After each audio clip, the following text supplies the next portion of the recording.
A disturbing sex trafficking bust. Several suspected gang members arrested, accused of forcing young girls into prostitution. Good evening, everybody. Neighborhood. If you don't know what that is, look it up. The South Side was the reason Fort Worth had the murder capital 2 times in a row. Imagine a city of glass towers and oil money, a symbol of American ambition.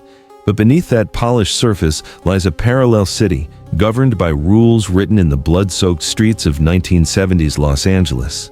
This is the hidden empire of the 52 Hoover Crips, a West Coast export that didn't just move to Texas. It conquered entire neighborhoods, building a criminal franchise so sophisticated it operates with the cold precision of a Fortune 500 company.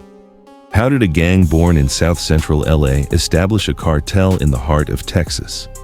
The answer is a story of ruthless business strategy and a frightening glimpse into the future of organized crime.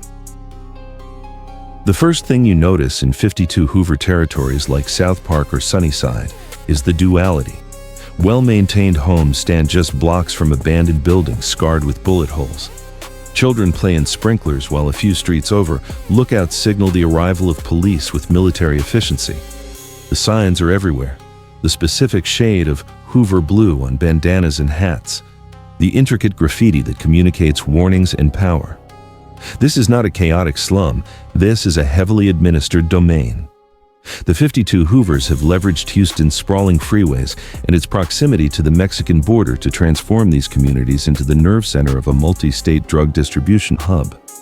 They don't just live here, they manage their operations from here, turning the streets into an open-air corporate headquarters. The arrival of the 52 Hoovers in Houston was not random. It was a calculated, strategic pivot. In the early 1990s, California's three strikes law and federal RICO indictments threatened their existence in LA. The smartest factions realized they had to evolve. They needed to diversify their geography and secure direct access to their product. Houston was the golden opportunity, a booming city with a police force stretched thin, perfect logistics, and a direct gateway for narcotics from Mexican cartels. The initial members came as corporate scouts. They established connections with the Gulf Cartel and began a ruthless recruitment campaign, targeting Houston's local youth. They offered a brand, a structured hierarchy, and a proven profitable business model. Within a decade, the 52 Hoovers had absorbed local cliques and established a dominant franchised operation more powerful than any homegrown gang. To understand the 52 Hoovers in Houston today is to study a vertically integrated corporation. At the top, you have the board of directors, OGs often in California or federal prisons, who dictate strategy via encrypted apps. On the ground, regional managers, the local lieutenants, control specific turfs. Their responsibilities are vast, managing inventory, overseeing finances, and authorizing violence. Below them are the shift managers, who supervise the street-level dealers, lookouts, and enforcers. The violence they employ is rarely senseless. It is a calculated business tool. It serves to control the market by eliminating rival dealers.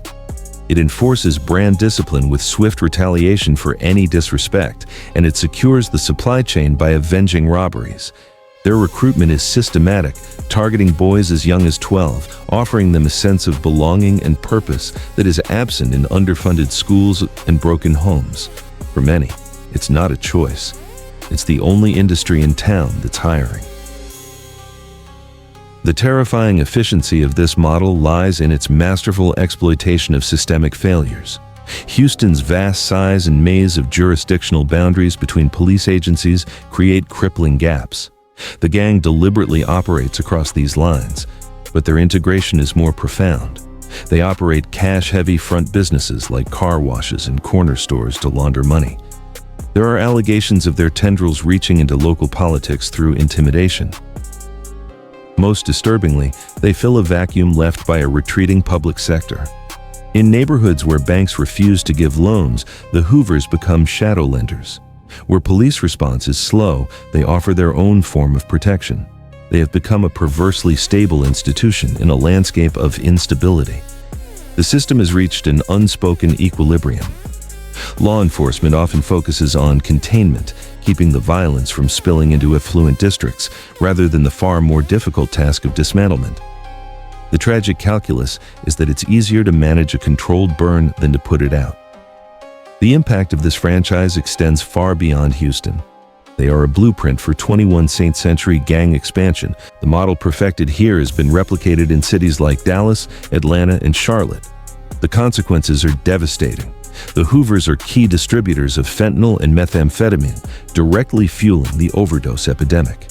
Their control paralyzes communities, driving away businesses and plummeting property values. Perhaps the most insidious export is the cultural one. Through social media and drill rap, they market an identity, a warped sense of power and belonging to disaffected youth across the country, creating a self-perpetuating recruitment engine. The story of the 52 Hoovers in Houston is more than a crime story. It is a dark reflection of American capitalism itself.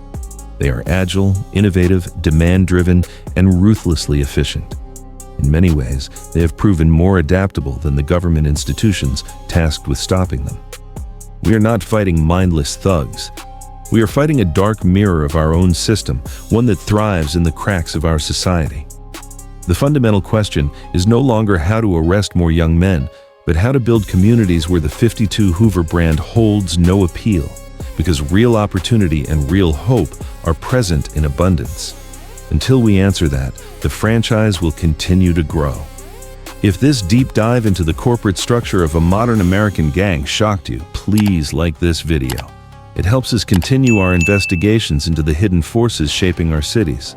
Subscribe and tap the bell to ensure you don't miss our next expose.